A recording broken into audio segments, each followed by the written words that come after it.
Bonjour tout le monde, bienvenue à ce nouvel épisode du podcast L'État financier. Donc encore une fois aujourd'hui en compagnie de mon collègue Gabriel. Salut tout le monde, salut JP. Et pour ce nouvel épisode de la saison 5, 6, mon dieu, j'allais dire 16 tellement qu'on est rendu loin. L'épisode Ah 6 non, de on la est toujours à la saison 6, saison sache-le 6, JP. épisode là. 14 je crois. Je le dis souvent, en fait certains pourront me le rappeler dans la zone commentaire, là, je dois me remettre à mon comptage. On est rendu à ce point-là de la saison où les mois passent, mais effectivement, saison 6, et je vais me mettre une note d'ici à l'épisode de la semaine prochaine de revenir avec exactement le nombre d'épisodes qui restent avant la fin de la saison, qui sera d'ailleurs le troisième anniversaire du podcast rendu à la fin juin 2023 déjà. On vous fait aujourd'hui là, deux sujets, deux au son de la cloche. Un sujet, d'ailleurs, ça fait quelques temps qu'on ne le mentionnait pas, là, mais un sujet que Gab a proposé qu'on va faire en deuxième partie et un sujet que j'ai proposé en première partie. On ramène au début, vous allez voir, là, avec un peu de contexte du système financier. Et en deuxième partie, un volet un peu plus lié à la météo, si on peut dire, inspiré, vous allez voir, d'un événement marquant dans les derniers jours au Québec. Pour ceux qui nous écoutent du Québec, vous savez de quoi on parle. Pour ceux qui sont de l'autre côté de l'Atlantique, entre autres en France, vous en avez peut-être entendu parler, mais je ne vais pas plus loin dans le spoiler. Avant toute chose, étant donné qu'on va parler de plusieurs compagnies listées, instruments financiers listés, etc., là, je pense que c'est pertinent, Gab, que tu fasses le disclaimer de début d'épisode. Ouais, bah en effet, effectivement, comme vous le savez, chers auditeurs, je me répète de semaine en semaine. Enfin, pour ceux qui sont là depuis le début, j'ai comptabilisé, ça fait 147 fois que je fais le disclaimer. Donc, n'oubliez pas évidemment que tout ce qu'on parle dans le podcast, il s'agit évidemment que de notre opinion personnelle, il ne s'agit pas d'une recommandation officiel de placement, consulter pardon, un conseiller financier. Quiconque est autorisé à vous faire des recommandations si vous avez des questions vis-à-vis de votre situation personnelle. Je pense qu'effectivement, ce sera la meilleure chose et aussi vous renseigner aussi par vous-même. Hein. La prudence est de mise dans le secteur financier. Vous êtes maître de votre destin financier et des risques, évidemment, que vous prenez à chaque fois. Petite correction de ce que tu disais, JP. En fait, on est au 15e épisode de la saison 6. Hein. Je viens de regarder, en fait, pendant que tu faisais la petite introduction. Donc, ça nous reste, je sais même plus, parce on est sur 26, c'est ça, à chaque fois Absolument. Ouais. c'est ça, 26, 52. Je suis perdu dans ma tête, là, parce que tu sais, c'est les demi-semaines de paye. Moi, à chaque fois, c'est ça en tête, là. Mais bon. Euh, donc, bref.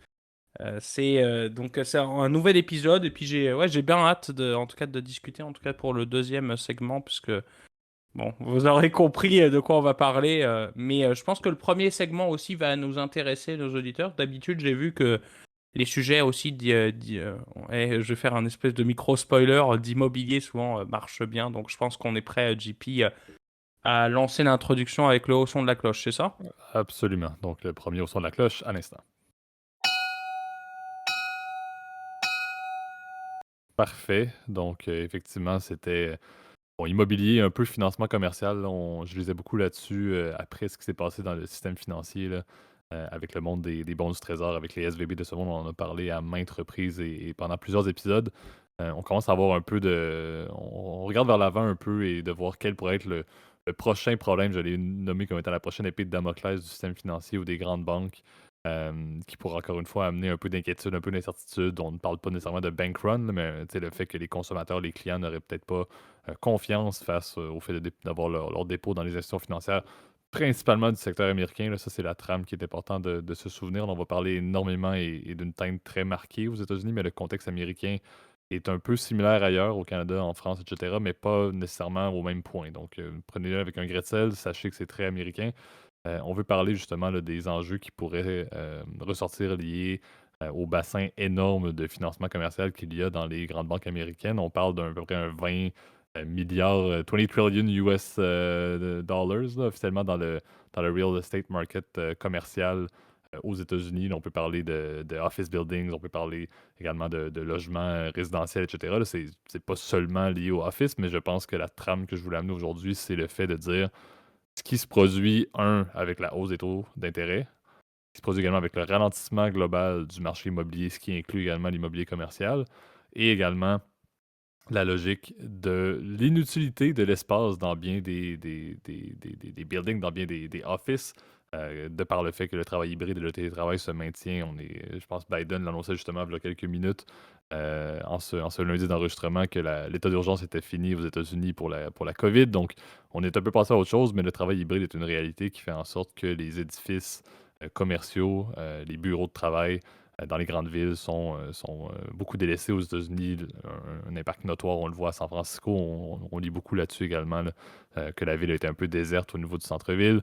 Donc, on se retrouve avec un cocktail un peu parfait pour faire en sorte que ben, lors des prochains renouvellements de financements commerciaux, par exemple au niveau des financements qui sont détenus là, sur les balance sheets des grandes banques, on pourrait se retrouver peut-être un petit peu avec des complications parce que en tant que banque qui ont fait beaucoup de prêts commerciaux à différentes compagnies, différents investisseurs, ces personnes-là vont se retrouver soudainement à devoir probablement, avoir des taux d'intérêt qui sont beaucoup plus élevés, devoir peut-être être incapables de refinancer parce que la valorisation de leur propriété va avoir soit stagné, soit baissé dans certaines villes. Et vont donc se retrouver un peu avec ben, est-ce que j'ai des risques de défaut si j'ai encore mon prêt qui est en cours? Est-ce que j'ai peut-être à un moment donné pas nécessairement la capacité de payer? Ou bien est-ce que je ne serais peut-être pas si intéressé que ça à renouveler mon financement? Je vais mettre les clés sur le bureau et dire tu sais, je fais défaut sur mon prêt. Il y a quand même un certain risque là-dessus. On voit un contexte qui n'est pas nécessairement favorable et ce qui amène un peu la logique de dire qu'il y a quelques inquiétudes qu'on peut avoir, c'est qu'il y a des estimations qui vont mentionner que la perte de valeur au niveau des propriétés commerciales aux États-Unis pourrait baisser de 20 à 25 cette année. Si on parle seulement des bureaux de travail, des office buildings, on parle peut-être de 30 C'est des estimations, bien évidemment. Et on peut voir aussi là, qu'il y a, je pense, à peu près, si je ne me trompe pas, là, 23 je pense, des prêts commerciaux américains qui sont dans les banques régionales, ces fameuses banques-là qui ont été un peu affectées par le contexte des titres de trésorerie américains. Donc, on se retrouve quand même avec, encore une fois, près d'un quart du financement qui se retrouve là-dedans. Donc, un peu inquiétant. Je sais que Gab, ton avis, tu as beaucoup d'opinions également sur le volet commercial, mais on se retrouve, j'ajoute un dernier point, là, sur le 270 milliards là, qu'il y a, entre autres, en commercial real estate dans les banques américaines en 2023. On parle de vrai 80 milliards, justement, qui sont liés à des propriétés ou des bâtisses office, là, qualifiées de office. Celles qui, à mon avis, sont peut-être les plus affectées présentement, comme on l'a dit, par le télétravail, etc. Donc, un point un peu curieux, encore une fois, il n'y a pas rien qui amène nécessairement de l'inquiétude maintenant, mais le fait qu'on a un énorme bassin qui se renouvelle bientôt, le fait qu'il y a quand même une bonne répartition du marché américain, des prêts commerciaux pour les offices qui se retrouvent dans les banques régionales, ça peut amener un petit peu d'incertitude et on voit, les questions ont été posées à la fois à la Banque centrale américaine, ont été posées également à Jamie Dimon, Jamie Dixon, j'oublie toujours le nom du CEO de la number one bank américaine, là, mais qui a lui aussi mentionné là, que il trouve pas ça inquiétant, mais c'est quand même un point à soulever, c'est un point à garder en tête parce qu'il y a tout de même de l'incertitude liée au monde du financement commercial par les grandes banques américaines et par les plus petites banques américaines. Et je pense que c'est pertinent de le mettre en emphase. Encore une fois, je ne m'inquiète pas nécessairement pour le résidentiel, les propriétés, les condos, etc. Oui, ça va baisser peut-être, c'est pas idéal, mais c'est vraiment en plus l'inoccupation des buildings, des office buildings dans les grandes villes qui amène beaucoup d'incertitudes sur la capacité pour des propriétaires de ces bâtisses-là d'être en mesure de faire des renouvellements à des taux plus élevés, avec une incapacité de refinancement, avec une demande d'équité supplémentaire. Est-ce que ces personnes-là vont réellement pouvoir se le permettre tous ou non? C'est là où les défauts peuvent entraîner un peu un effet boule de gomme, là. Ouais, bah c'est vrai que ce que tu mentionnes, effectivement, c'est un peu l'effet boule de gomme, en fait, que je trouvais, hein, ta dernière phrase était très pertinente parce que il faut bien comprendre que le marché, en tout cas du prêt euh, hypothécaire ou du prêt immobilier, en fait, est intrinsèquement lié tout simplement à la santé, évidemment, du marché immobilier dans son ensemble, hein. Que tu sois investisseur dans l'équité, donc comme toi et moi, quand tu achètes une maison, bah, c'est ta mise de fonds, en fait, qui est l'équité. Et ben, de l'autre côté, les prêteurs, et ben, évidemment, ils sont liés évidemment à la performance du marché immobilier. Et c'est sûr que si ce dernier il se dégrade, et ben, tu as des possibilités effectivement que le marché plante et que les prêteurs ne soient pas remboursés intégralement. Parce que c'est un peu le pari, hein. Le pari d'un prêteur, c'est que tu rembourses évidemment tes paiements évidemment comme prévu et que tu rembourses les intérêts puis le capital que tu as emprunté. C'est la règle, on va dire, d'un prêt. Là, je vous apprends rien, là, mais c'est comme ça que ça fonctionne. Puis en termes d'évaluation, eh ben, le taux qui était chargé, représente en fait le risque, ta solvabilité en fait sur le marché. Le problème qui arrive en ce moment, en fait, je pense qu'il y a une combinaison de trois facteurs, tu sais, qui sont, on va dire, assez inquiétants. Et vous le savez, chers auditeurs, vous savez, on aime bien en tout cas le côté immobilier. Donc, et je sais que vous connaissez un peu ça, puisque c'est plus tangible pour vous, etc. Donc, n'hésitez pas à partager vos opinions, puis à nous dire si vous êtes d'accord, en tout cas, avec ce que je dis ou ce que tu dis, JP. Hein. Bon, déjà, c'est un espace d'échange et de discussion. Euh, Moi, je pense que le premier facteur aussi, c'est que tout simplement, tu l'as dit, structurellement, tu as une vacance qui est plus élevée. Alors, le taux de vacances, on se rappelle, c'est le pourcentage en fait du revenu potentiel d'une bâtisse qui n'est pas obtenu parce que le bureau n'est pas occupé. Il y a des tendances qui sont très observables en fait sur le marché. Tu as mentionné San Francisco. Bon, c'est clair que c'est le marché, on va dire, qui a le plus souffert de la pandémie. Avec le retour au bureau a été beaucoup plus lent que prévu. Et certaines entreprises de la tech, on se souvient, ont la difficulté à faire revenir les employés au bureau. Certains ont même sont déplacés de région, si tu veux, pour avoir, par exemple, je sais pas, peut-être une meilleure qualité de vie. Je ne sais pas trop si c'est le cas dans les faits. Ça, rendu là, c'est une question de choix personnel, hein, de savoir est-ce que vous êtes mieux à être H24 devant un écran à 2000 km de ton employeur. Bon, ou est-ce que tu aimes bien être au bureau, mais bon, avec des aléas comme évidemment les bouchons, etc. Bref, les transports en commun bondés, enfin, vous connaissez tout ça, là, mais et cette vacance structurelle, effectivement, elle a créé, si tu veux, une pression, évidemment, sur les prix, négative, évidemment, sur les prix, en tout cas déjà dans les office buildings. Donc, les office buildings, donc ça, c'est des immeubles de bureaux. Donc, que ce soit d'ailleurs, quelle que soit la qualité d'ailleurs des immeubles de bureaux, il semble quand même que, par contre, les immeubles de bureaux de meilleure qualité, ce qu'on appelle les classes A, d'ailleurs, on appelle ça un peu comme A, B, C.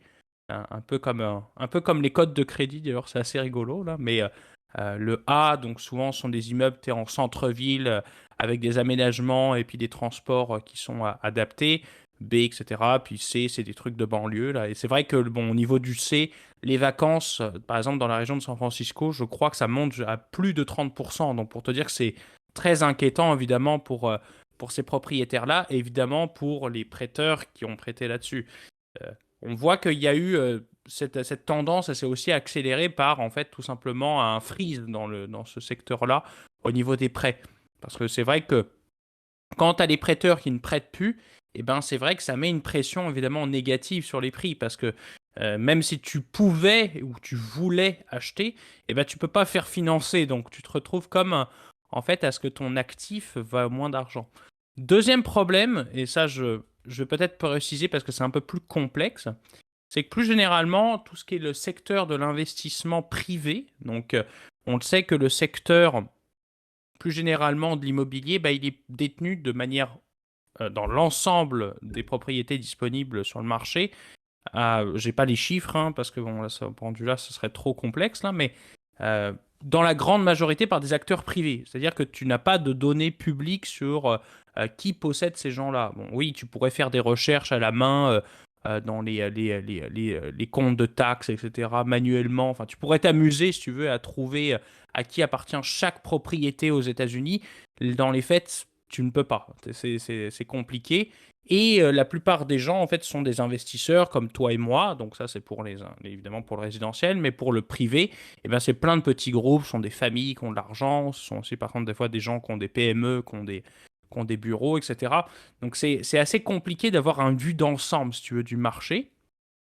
Et la plupart des acteurs privés, en fait, en tout cas ceux qui, par exemple, les fonds d'investissement spécialisés en immobilier, là, j'ai un bon exemple que je pourrais te citer juste après, ont commencé finalement à reporter des pertes que en 2023, tu vois. Il y a toujours un délai entre le moment où la valeur elle est reportée au livre et réellement les tendances que tu vois par contre dans l'immobilier public. Donc par exemple les fameux REITs dont on avait parlé là-dessus. Et tu constates en effet que ça commence très lentement en fait à avoir des premières pertes ou des rendements négatifs évidemment sur ces secteurs-là. Alors que de l'autre côté, les REITs ont connu une année 2022 catastrophique, hein, puisque sur un an, tu vois, les données datent du 31 mars. et c'est les données de Narit, qui est un fournisseur de données que je recommande très fortement pour tout ce qui est immobilier. Et ben, les indices de Equity REITs, donc les REITs spécialisés en tout, là, l'ensemble du secteur immobilier a perdu 20%, alors que la plupart des fonds immobiliers ont reporté des gains, en fait, notamment celui dont je vais te parler, Blackstone, qui est un très gros fonds, évidemment, immobilier, mais qui font pas que de l'immobilier, c'est du private equity, etc. Et ben Blackstone a commencé déjà à reporter des pertes sur son fonds et ont mis en pause les retraits de son fonds spécialisé en immobilier. Donc, comme quoi qu'il y a réellement une vraie pression là-dessus. Et on commence même à penser qu'il y aurait des défauts sur certains prêts commerciaux, effectivement, qui seraient détenus évidemment par Blackstone. Est-ce que c'est une stratégie peut-être pour renégocier un meilleur prix? La technique, comme tu l'as mentionné, ça je pense que c'est le facteur 3, la technique de déposer les clés sur la table, tu sais, comme on voit des fois dans les films, là. Bon, Mhm. ça, c'est pas vraiment ça. Dans la vraie vie, là, évidemment, c'est pas comme ça que ça se passe. Il faut que tu aies un événement, donc ça s'appelle un credit triggering event. Pardon pour les anglicismes, hein, mais c'est un événement qui déclenche un défaut et ben, qui se produise pour que le prêteur puisse récupérer la bâtisse. Mais est-ce qu'elle a réellement envie de ça? Non. Dans les faits, en fait, souvent, la plupart des prêteurs vont préférer perdre une portion renégociée, puis dire, bon, on est prêt à perdre 10% de notre prêt. Évidemment, on ne te reprêtera plus jamais, là, parce que bon, c'est fini, là, c'est tout bad. On est prêt à perdre 10% de montant du prêt si tu continues à payer, parce qu'on n'a vraiment pas envie de récupérer ta bêtise. Parce que c'est ça le problème. Les banques refusent et ne veulent pas se retrouver avec des actifs pourris. On a connu cette situation en 2008, tu sais, où tu avais des gens, même en bonne santé, qui commençaient à faire défaut. D'ailleurs, ça, je mettrai, je pense, en description un petit documentaire qui était très bien foutu. Je ne sais pas si tu te souviens de ça, JP.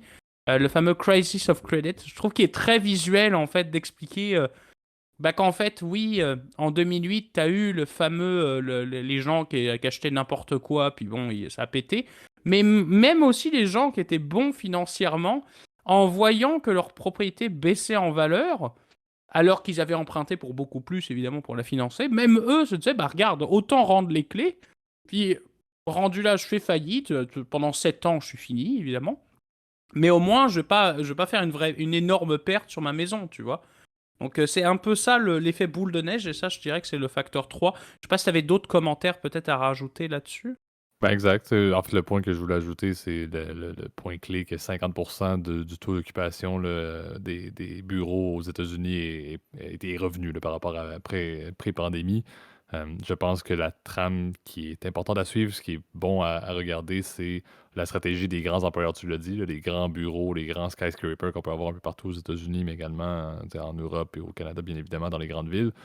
C'est intéressant de voir la stratégie qu'il va y avoir, parce que c'est un peu on le dit, là, l'effet boule de gomme, l'effet boule de neige, l'effet waterfall, peu importe, là, mais si les plus grands office buildings se re-remplissent par des stratégies des employeurs qui les occupent, ça risque d'avoir des impacts également sur les plus petits, les catégories B, les catégories C, parce que ce qui fait mal et ce qui est à risque, c'est une accumulation des défauts dans, oui, les plus petits pré-commerciaux dans les bâtisses de type C. Il n'y a pas un énorme risque, forcément, que les grandes bâtisses de type A, qui sont détenues par des compagnies qui ont les reins solides, va faire défaut. Oui, il va en avoir possiblement s'il y a des événements majeurs, mais ça reste que le plus gros problème, c'est le bassin de type C, qui est un peu des propriétés un peu, désolé du terme, mais un peu pourries, qui ne valent pas grand-chose, qui peuvent perdre en valeur, qui sont très durs à relouer, qui n'ont pas beaucoup de flexibilité pour les propriétaires.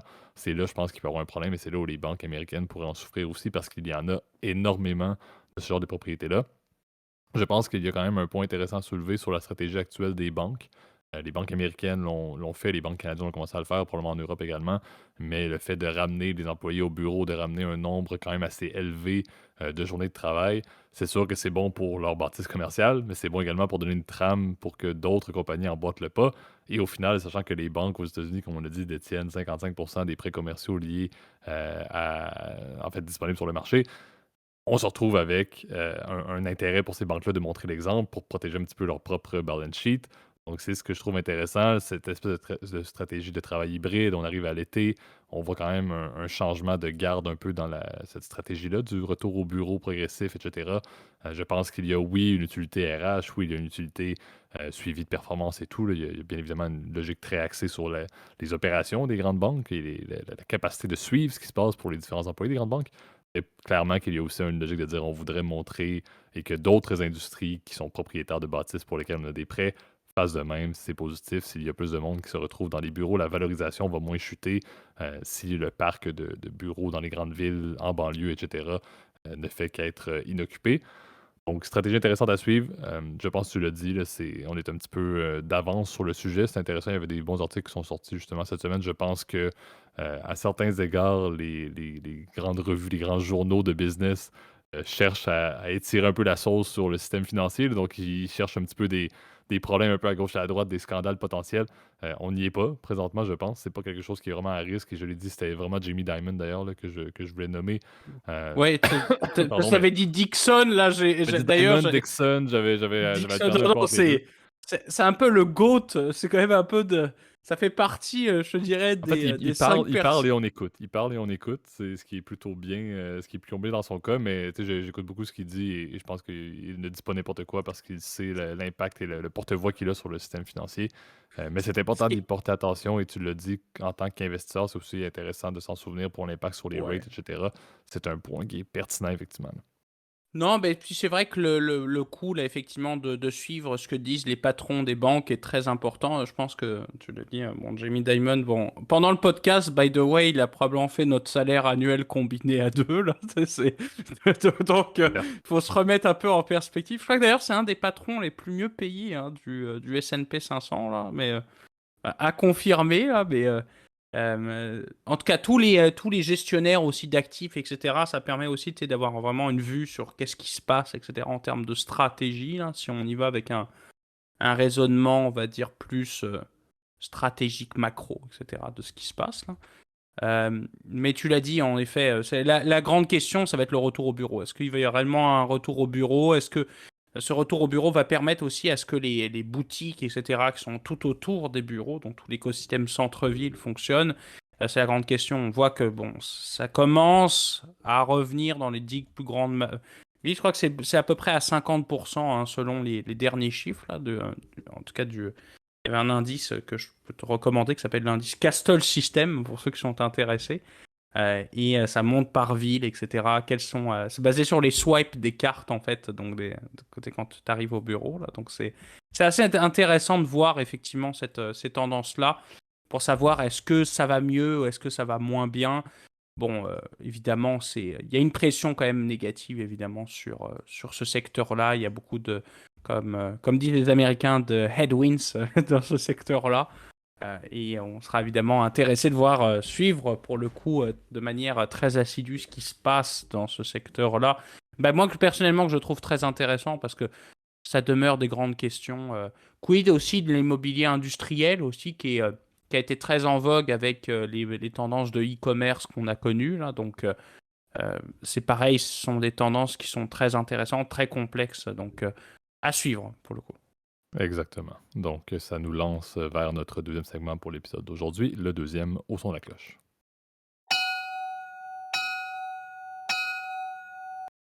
Parfait. Donc on l'a moussé un petit peu, là, je lance le sujet directement. Là, on veut parler des dérivés climatiques là, qui sont un type d'instrument financier de gré à gré. La raison pour qu'on va en parler, je pense, Gab, c'était le point qui t'a amené à le proposer, qui est un sujet très intéressant en tout temps, mais qui est particulièrement intéressant lorsque le Québec se sort à peine d'un 5 jours où je pense même pas tous les abonnés ont récupéré l'électricité, là, mais on a eu mercredi soir, je pense, de la semaine passée, là, une quantité assez astronomique de verglas, de pluie verglaçante sur la grande région de Montréal, au point où je pense que c'était près de la moitié de l'île là, qu'il n'y avait pas de courant là, entre le mercredi et le jeudi matin. Ceux qui vivent, je l'ai dit, sur Montréal, ceux qui ont vu les vidéos également, là, c'était assez faramineux. On est habitué à l'hiver, on est habitué à la neige, on est habitué au grand froid. Mais lorsque vient le temps d'avoir de la pluie verglaçante qui fait en sorte que chaque élément extérieur se retrouve littéralement comme si c'était une patinoire, mais aérienne, c'est assez douloureux pour le système filaire d'Hydro-Québec qui n'est pas sous terre pour raison de coût. Là.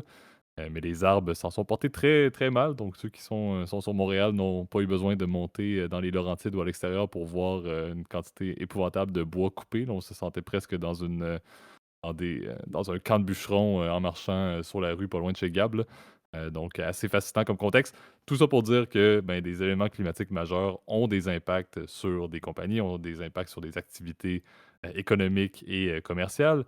Et qui dit, ben, on ne peut pas vraiment le planifier, que soudainement, en ce début du mois d'avril où il fait super beau, on se retrouve avec une crise du verglas 2.0, pas à la même ampleur. Là, ceux qui nous écoutent et qui l'ont vécu, je m'excuse déjà. Là, je sais que c'était clairement plus grave la crise du verglas de l'époque. Je pense que j'avais 1 an, 2 ans.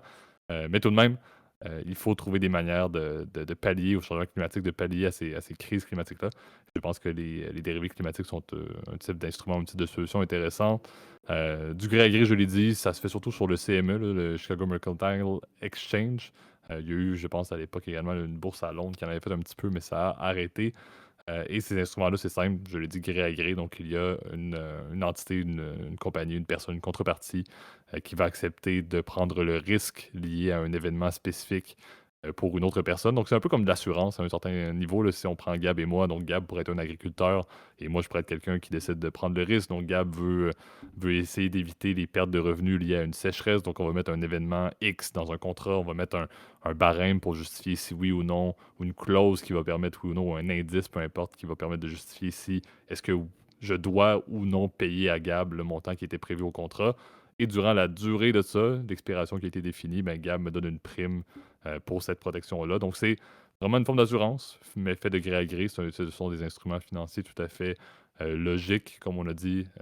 Over the counter, il n'y a pas beaucoup de. C'est pas un listing super, là, c'est quelque chose de très de pricé et de défini selon les conditions. Selon des conditions qui sont définies entre les deux parties prenantes, ou plus. Mais il y en a quand même quelques exemples intéressants. Donc, je l'ai mentionné, le monde de l'agriculture, le monde de l'hôtellerie également peut être un point où le genre de compagnie qui pourrait s'y intéresser, dépendamment de l'achalandage ou dans les périodes hautes, etc.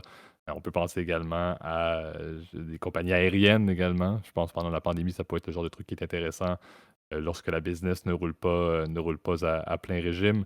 Donc, sur compagnie de transport, etc. Donc, tout ce qui peut être affecté par n'importe quelle forme d'événement qui peut être quantifié, qui peut être justifié. On peut parler de quantité de neige, on peut parler de verglas, on peut parler de peu importe, mais un événement météorologique.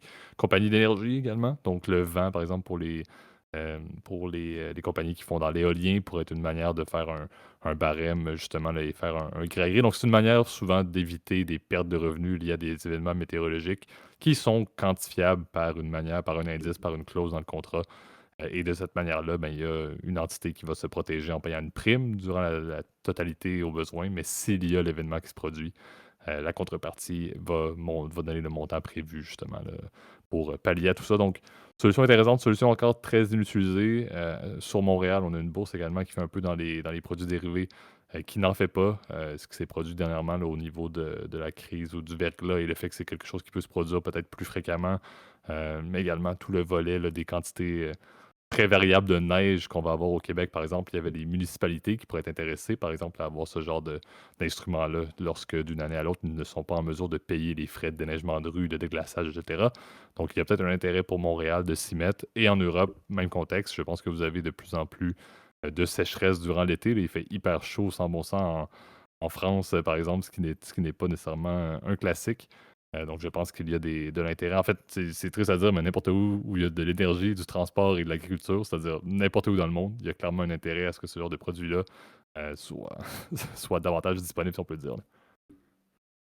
Ouais, et puis c'est vrai que ça, comme tu l'as dit, c'est clair que ça reste un marché de niche, mais je trouvais ça intéressant d'en parler parce qu'effectivement, j'y pensais en fait à ce sujet-là, c'est très récent là, parce que j'ai pensé 2 heures en fait avant de tourner les podcasts et j'étais ah mais c'est vrai qu'on n'a jamais fait de truc sur les risques climatiques. Bon, évidemment, on en a fait sur le SG, etc. Donc, ça reste, comment dire, des sujets, on va dire, très généraux. Mais je trouve ça intéressant qu'on n'en ait jamais fait, en tout cas, sur les risques et les dérivés climatiques. Puisque, effectivement, tous ces produits que tu as mentionnés, on pourra peut-être aller dans les détails pour certains que je trouve plus intéressants, là.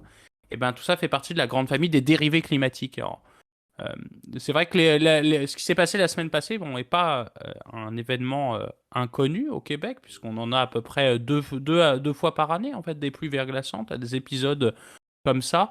Mais de cette ampleur-là, c'est vrai que c'est assez inédit, là. En tout cas, la dernière fois que ça a été comme ça, bah, ça a été la pire tempête de glace de l'histoire, puisque tu as mentionné la fameuse crise du verglas. Pour nos amis français, il s'agit de la crise du verglas de 1998, qui est peut-être l'une des pires tempêtes qu'a connu l'Amérique du Nord, en fait, de l'histoire. Donc, pour vous donner un peu dans le contexte, c'est 2 centimètres à peu près de glace qui s'est accumulée partout, mais littéralement partout. Et la glace, au contraire de la neige, eh ben, sa difficulté, c'est que non seulement elle se met sur les arbres, ce qui augmente leur poids de manière significative. J'avais lu une statistique comme quoi, en fait, un pied de glace sur chaque branche d'arbre rajoutait à peu près 2 kilos, en fait. Donc, pour te donner un peu de contexte, c'est vrai que ça triple, quadruple le poids de l'arbre, en fait, son poids. Donc, ça, ils se mettent à péter, ça tombe sur les fils électriques, etc. Les poteaux électriques eux aussi tombent, soit sous la chute des arbres, soit par eux-mêmes. Les pylônes électriques, d'ailleurs, tu regarderas en 98, c'est très visible. Tapez sur Google verglas 98 et vous verrez effectivement les dégâts que ça a fait évidemment sur le réseau électrique. Il n'y avait plus une seule ligne à haute tension qui alimentait le Grand Montréal. Et ben, ça a fait des dégâts considérables. Et alors, évidemment, parce que ce genre d'événement est imprévisible, il existe effectivement des alternatives pour se protéger. Alors, souvent, le marché cible, effectivement, comme tu l'as mentionné, sont soit des professionnels, soit des assureurs. Ce sont surtout des produits de réassurance. On le sait, les réassurances, ou les réassureurs, pardon, ce sont les assureurs des assureurs. D'ailleurs, si vous êtes curieux et que vous avez du temps à perdre comme moi, non, bon, allez jeter un coup d'œil à votre police d'assurance. C'est très drôle, là, mais vous regarderez dans les petites lignes, effectivement, qu'est-ce que les risques ne sont pas couverts. Et bien souvent, ce sont des risques qui sont des risques de réassurance. Donc souvent, je sais pas, une guerre, tempête de sable, évidemment, marée, etc. Tous ces risques extrêmes, évidemment, ne sont pas couverts.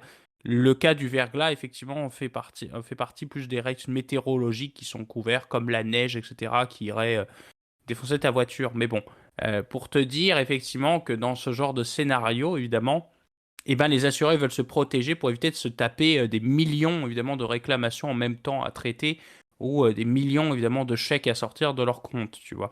Alors, c'est là où ils peuvent se protéger, effectivement, grâce à des produits de réassurance. Donc, tu as parlé effectivement des dérivés des futurs climatiques. C'est effectivement peut-être le système le plus simple, puisque ce dernier en fait fonctionne comme un pari sur un nombre de degrés au-dessus ou en dessous d'un indice de référence. À mon souvenir, c'est à peu près 22 degrés, le point de référence central. Et les degrés supplémentaires par rapport à ce qui est prévu par le marché, eh ben, sont payés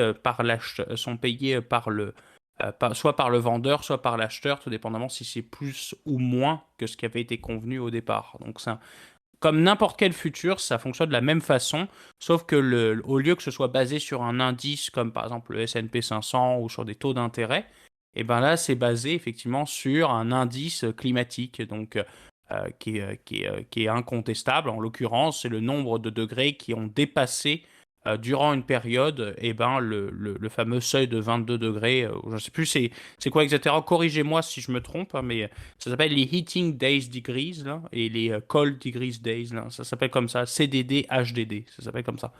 Euh, donc ça, c'est vrai que c'est le produit le plus simple. Il y en a un deuxième que peut-être je pourrais parler un peu plus en détail parce que je le trouve assez rigolo, là. C'est ce qu'on appelle les bons catastrophes. Je sais pas si JP, t'avais déjà connu ce genre de truc là. Non. Et les bons catastrophes ce sont des obligations un peu comme que tu pourrais acheter comme toi et moi là. Donc le principe, c'est comme un prêt. C'est-à-dire tu déposes de l'argent, puis tu le récupères au bout de, je sais pas, 10 ans, avec des intérêts que tu as récupérés durant la vie de ton contrat. Donc souvent, tous les 6 mois, tu reçois un petit montant d'argent, et ce montant-là, il dépend évidemment des taux d'intérêt du marché, et il va être plus élevé évidemment parce que c'est risqué. L'avantage, en fait, ce qui est rigolo avec ce produit-là, c'est que non seulement il est lié au risque de défaut, évidemment, de la compagnie de réassurance, souvent ce sont les réassureurs qui émettent ce genre de produit, soit c'est lié en fait au risque qu'il y ait une catastrophe naturelle. Exemple, s'il y a un tremblement de terre, le réassureur ne te paye pas. tu vois. Donc en fait, en réalité, c'est comme un espèce de pari, en fait, qu'il va pas y avoir de catastrophe naturelle. Si tu as une catastrophe naturelle, et ben là, t'as perdu en fait toute ta bise de départ. Tu auras récupéré que les intérêts qui sont souvent plus élevés évidemment que ce qui fait normalement sur les taux des marchés. Là, c'est quasiment le double, donc c'est très très bien payé. Par contre, si c'est la catastrophe, bah là, pour le coup, t'es couillonné. Et évidemment, cet argent-là permet évidemment de payer les réclamations des réassureurs qui elles-mêmes vont payer les réclamations des assureurs, tu vois. Donc c'est comme un espèce de système financier en fait dans lequel tu vas prendre des risques climatiques. Et c'est vrai qu'il va y avoir une vraie tendance, je pense, dans le futur avec ce qui arrive évidemment avec le réchauffement climatique. Ça, je vous fais pas de discours, je pense que vous êtes bien au courant, là, la montée des eaux. Et ben, c'est des risques qui vont être de plus en plus chers à assurer. Et c'est intéressant de voir effectivement dans le futur quel type de risque on va vouloir se protéger. Et tu l'as mentionné, maintenant, la montée des températures, même en Europe, a parfois des risques évidemment très importants au niveau de l'agriculture, au niveau de l'élevage, etc., etc. Donc évidemment, il va y avoir tout un marché qui va se développer par rapport à des risques qu'on n'a pas vus, mais dans lequel aujourd'hui tu peux avoir des spéculateurs et évidemment des personnes qui souhaitent se couvrir leurs risques sur ce genre de produits.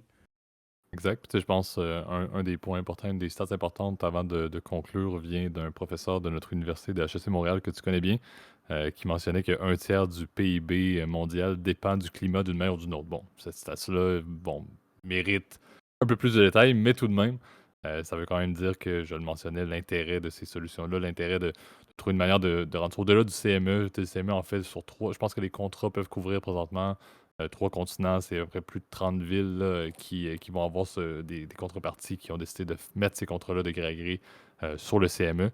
Mais c'est encore très peu par rapport aux besoins et par rapport à ce qui se produit présentement. Tu l'as dit, ce qui n'est peut-être pas assurable à proprement parler mérite d'être de gré à gré si ça risque les opérations de business et ce n'est pas quelque chose qui va aller en décroissant, si on peut dire, dans les prochaines années.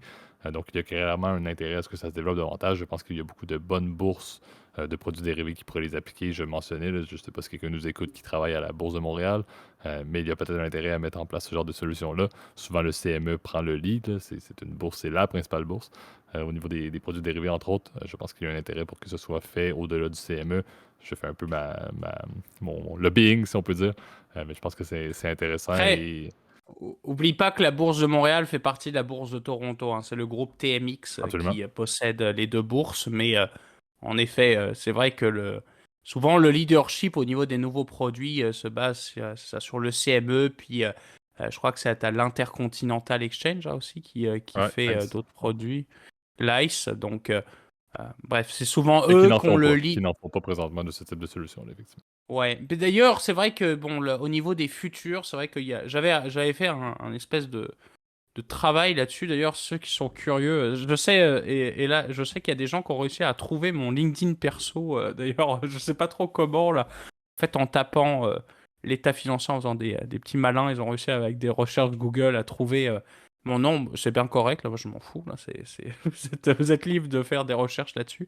Bon, en tout cas, dessus, il y a tout un espèce de papier là-dessus. Donc, si vous avez du temps à perdre, eh ben, vous pouvez le lire là, mais j'avais fait justement des recherches et c'est vrai que la liquidité sur ces produits-là demeure, on va dire, un gros problème parce que c'est vrai que c'est un marché, encore une fois, de niche, un marché de professionnels. Donc, souvent, on préfère ne pas se casser la tête avec une tierce partie, puis on fait ça plutôt, on deal entre nous, là, en fait, tout simplement. Donc, ça peut être un des enjeux, peut-être, qu'il va y avoir, encore une fois, sur ce genre de produit.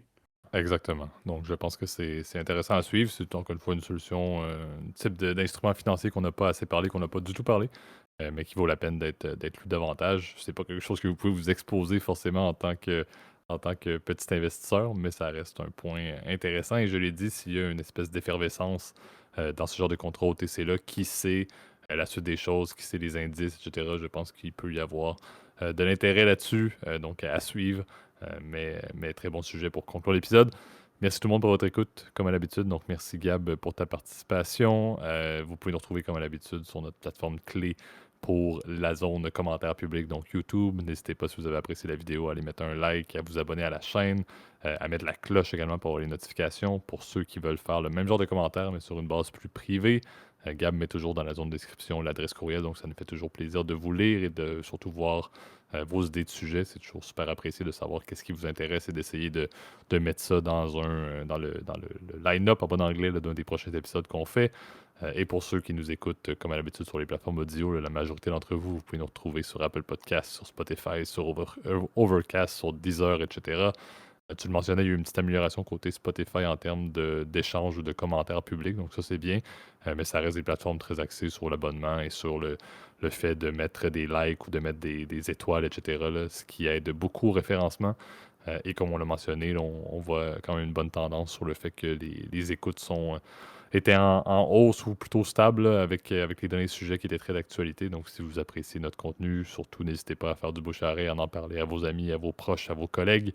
Je pense que, comme on l'a dit, le but du podcast, c'est d'être, encore une fois, en bon anglais, un enabler de discussion entre vous, entre vos proches et vos collègues. Donc, n'hésitez pas à le partager. Je pense que si le podcast vous amène à en parler le lendemain quand vous avez écouté l'épisode, ça va nous faire très plaisir de savoir. N'hésitez pas à nous le dire aussi, ça va nous faire des fleurs et on en sera très heureux. D'ici là, je vous souhaite tout le monde une très belle semaine. Salut, bonne semaine.